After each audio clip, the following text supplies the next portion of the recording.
This is Creepy Ilonggo, and tonight's episode we will be discussing the urban legends and haunting stories in the City of Smiles.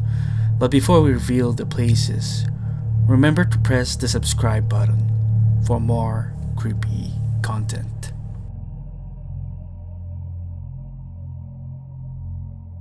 The provincial capital was built by Governor Jose Cetreza Locsin in 1927.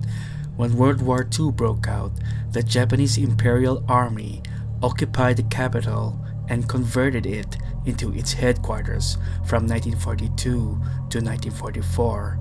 Its basement was said to have been used as a prison.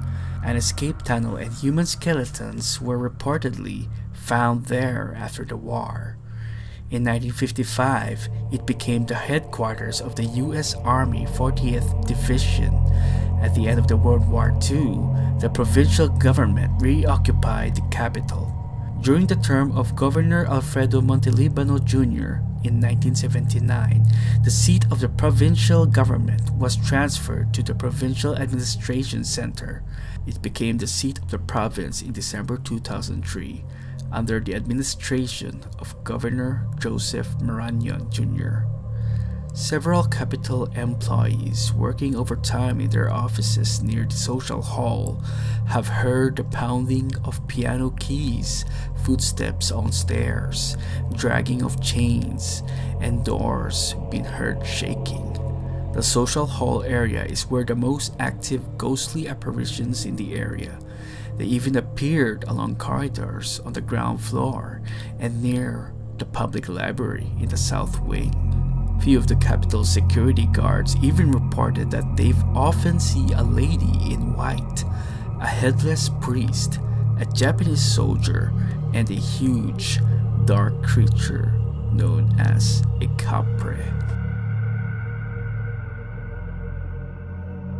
Established on March 12, 1919 as Colegio de la Señora de la Consolación by the three Augustinian sisters, namely Sister Tomasa de la Sagrada Familia, Sister Maria Teresa de Jesus, and Sister Alfonsa de la Santísima Trinidad.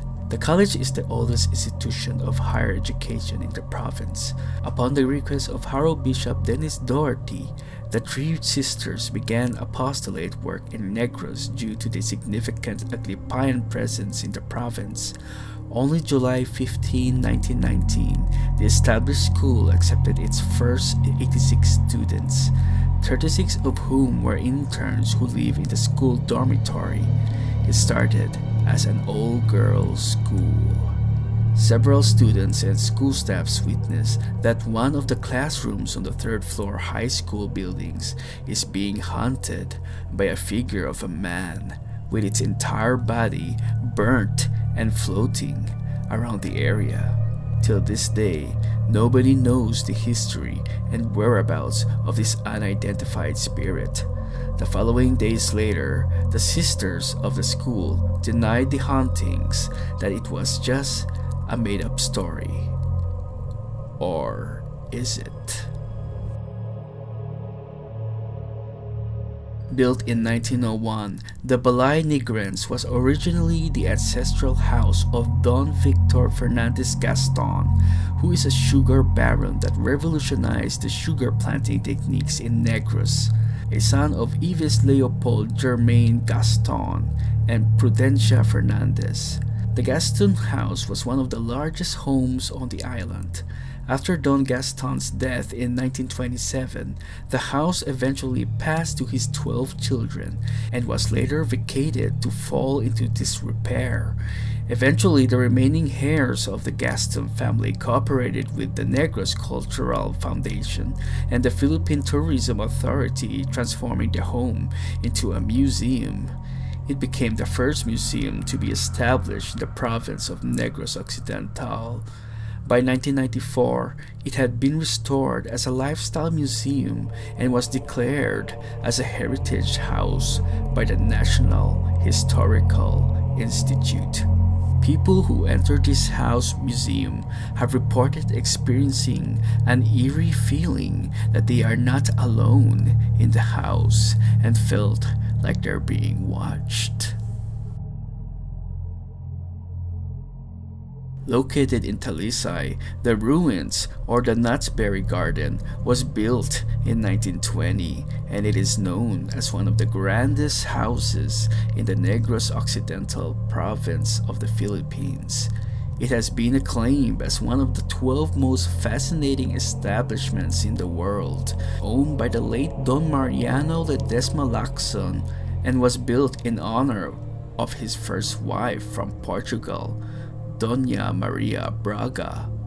They both met in Macau and got married. She died after giving birth to their 11th child before the physician arrived. Before Braga's death, she had an accident after she slipped in their bathroom, which caused her to bleed profusely.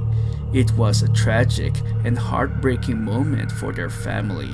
In order for Mariano to heal, he built a mansion nearby the ancestral house.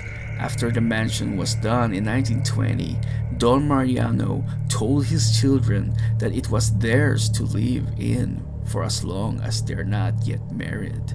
In 1942, the ruins was burned by Filipino guerrillas who were against Don Mariano's approval of letting in some Japanese soldiers during the siege of the World War II.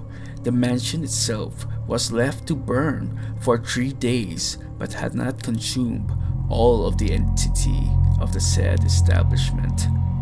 Today, the ruins became available to the public last 2008 under the ownership of Don Mariano's great-grandson, Mr. Raymond Havillana.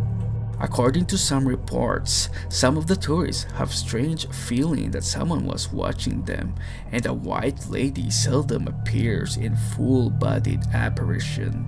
One tourist in 2010 took a photo, and an image of a lady in black was inside the mansion facing at the camera. Could this be Mariano's wife, Maria Braga, appearing in this photo? Or is it another entity who wanders inside the mansion? And that ends our episode for tonight. Do you agree with our list?